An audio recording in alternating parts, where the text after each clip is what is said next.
I have 5 little rules that you can follow as you find your spark and bring your spark to life. The first is to go after the things that you want. The rule is you can go after whatever you want. You just cannot deny anyone else to go after whatever they want. So the point is you don't have to wait in line. You don't have to do it the way everybody else has done it. You can do it your way. You can break the rules. You just can't get in the way of somebody else getting what they want. That's rule number 1. Rule number 2. I like this one. In the 18th century, there was something that spread across Europe and eventually made its way to America called puerperal fever, also known as the Black Death of childbed. Basically what was happening is women were giving birth and they would die within 48 hours after giving birth. This Black Death of childbirth was the ravage of Europe, and it got worse and worse and worse over the course of over a century.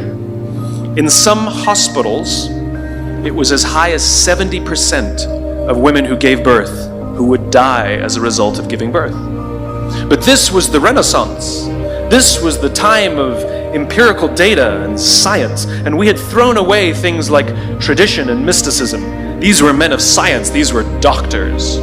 And these doctors and men of science wanted to study and try and find the reason for this Black Death of childbed, and so they got to work studying, and they would study the corpses of the women who had died. And in the morning they would conduct autopsies, and then in the afternoon they would go and deliver babies and finish their rounds. And it wasn't until somewhere in the mid-1800s that Dr. Oliver Wendell Holmes, father of Supreme Court Justice Oliver Wendell Holmes, realized that all of these doctors who were conducting autopsies in the morning weren't washing their hands before they delivered babies in the afternoon. And he pointed it out and said, "Guys, you're the problem." And they ignored him and called him crazy for 30 years. Until finally somebody realized that if they simply washed their hands, it would go away. And that's exactly what happened. When they started sterilizing their instruments and washing their hands, the Black Death of childbed disappeared. My point is, the lesson here is, sometimes you're the problem. We've seen this happen all too recently with our new men of science and empirical studiers, and these men of finance who are smarter than the rest of us until the thing collapsed.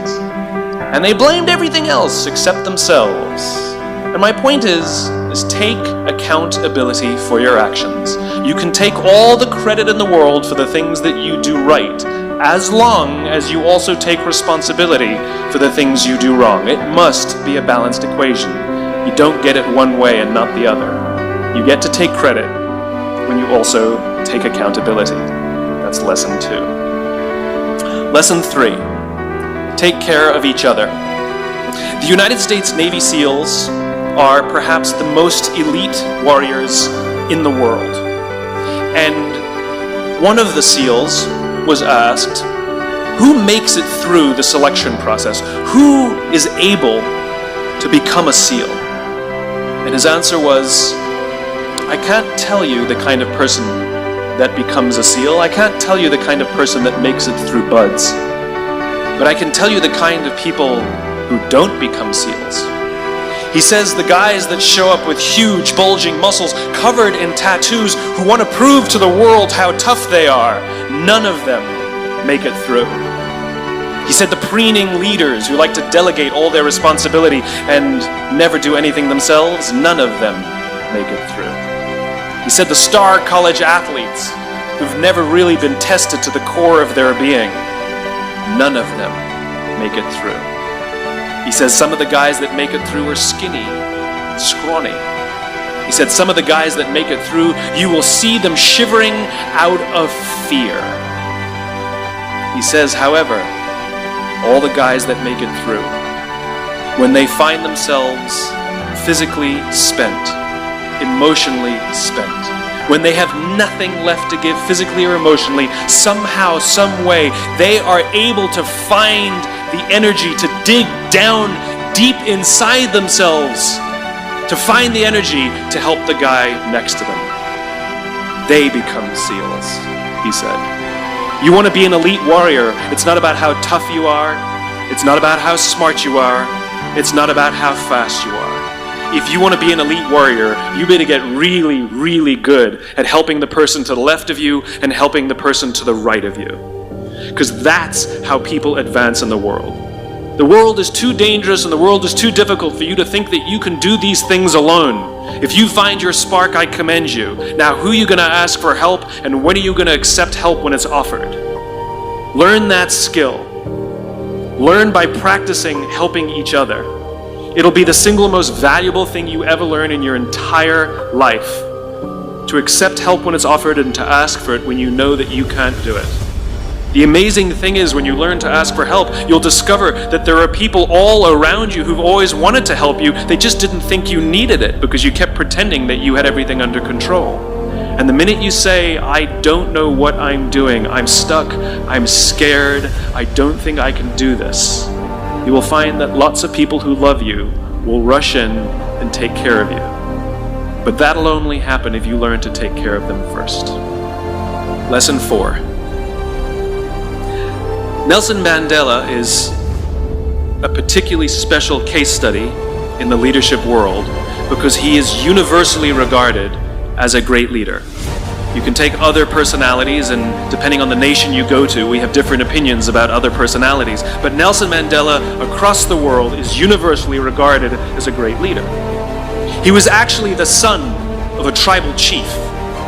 And he was asked one day, how did you learn to be a great leader? And he responded that he would go with his father to tribal meetings. And he remembers two things when his father would meet with other elders. One, they would always sit in a circle. And two, his father was always the last to speak. You will be told your whole life that you need to learn to listen. I would say that you need to learn to be the last to speak. I see it in boardrooms every day of the week. Even people who consider themselves good leaders, who may actually be decent leaders, will walk into a room and say, here's the problem, here's what I think, but I'm interested in your opinion, let's go around the room. It's too late. The skill to hold your opinions to yourself until everyone has spoken does two things. One, it gives everybody else the feeling that they have been heard. It gives everyone else the ability to feel that they have contributed. And two, you get the benefit of hearing what everybody else has to think before you render your opinion. The skill is really to keep your opinions to yourself. If you agree with somebody, don't nod yes. If you disagree with somebody, don't nod no. Simply sit there, take it all in, and the only thing you're allowed to do is ask questions so that you can understand what they mean and why they have the opinion that they have. You must understand from where they are speaking, why they have the opinion they have, not just what they are saying. And at the end, you will get your turn. It sounds easy, it's not. Practice being the last to speak. That's what Nelson Mandela did. Number 5, my favorite one of all. True story. There was a former Undersecretary of Defense who was invited to give a speech at a large conference, about 1,000 people. And he was standing on the stage with his cup of coffee in a styrofoam cup, giving his prepared remarks with his PowerPoint behind him. And he took a sip of his coffee and he smiled and he looked down at the coffee. And then he went off script. And he said, you know, last year I spoke at this exact same conference. Last year I was still the Undersecretary. And when I spoke here last year, they flew me here business class. And when I arrived at the airport, there was somebody waiting for me to take me to my hotel. And they took me to my hotel and they had already checked me in and they just took me up to my room. And the next morning I came downstairs and there was someone waiting in the lobby to greet me and they drove me to this here same venue. They took me through the back entrance and took me into the green room and handed me a cup of coffee in a beautiful ceramic cup. He says the lesson is, The ceramic cup was never meant for me. It was meant for the position I held. I deserve a styrofoam cup. Remember this. As you gain fame, as you gain fortune, as you gain position and seniority, people will treat you better. They will hold doors open for you. They will get you a cup of tea and coffee without you even asking. They will call you sir and ma'am, and they will give you stuff. None of that stuff is meant for you. That stuff is meant for the position you hold. It is meant for the level that you have achieved of leader or success or whatever you want to call it. But you will always deserve a styrofoam cup. Remember that. Remember that lesson of humility and gratitude. You can accept all the free stuff. You can accept all the perks. Absolutely, you can enjoy them. But just be grateful for them and know that they're not for you.